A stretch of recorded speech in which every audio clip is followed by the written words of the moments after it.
حضرت موسیٰ علیہ السلام سے ایک غریب آدمی نے درخواست کی کہ آپ کلیم اللہ ہیں، اللہ تعالیٰ سے دعا کریں کہ وہ میرا رزق بڑھا دے، مجھے کئی وقت فاقے ہو جاتے ہیں۔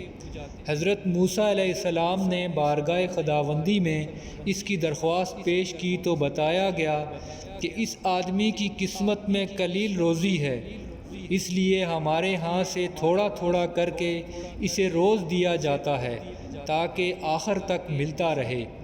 اس شخص کو جب یہ بات معلوم ہوئی تو اس نے درخواست کی کہ آپ اللہ تعالیٰ سے سفارش کر کے میری قسمت کا سارا رزق مجھے ایک ہی بار دلوا دیں۔ اللہ تعالیٰ نے حضرت موسیٰ علیہ السلام کی دعا قبول کی اور اس غریب شخص کو تمام زندگی کا رزق ایک ہی بار مل گیا۔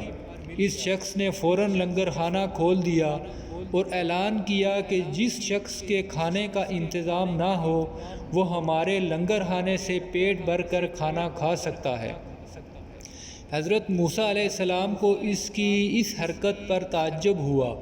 انہوں نے اسے سمجھانے کی بہت کوشش کی، لیکن جب وہ نہ مانا تو مایوس ہو کر چلے گئے۔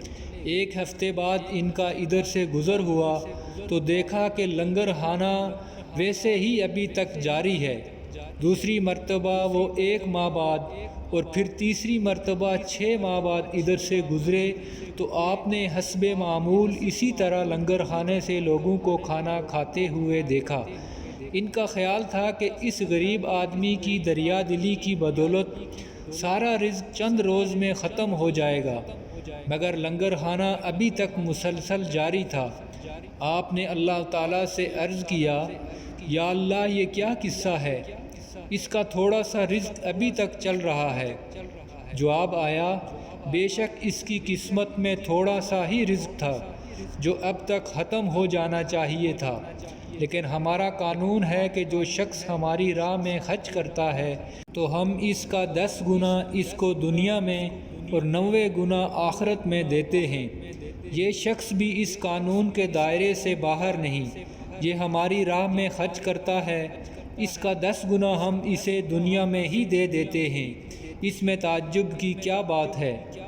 بے شک جو لوگ اللہ تعالیٰ کے دیے ہوئے مال میں سے اس کی راہ میں خرچ کرتے ہیں وہ کبھی تنگ دست نہیں ہوتے اور کبھی کسی کے محتاج نہیں ہوتے۔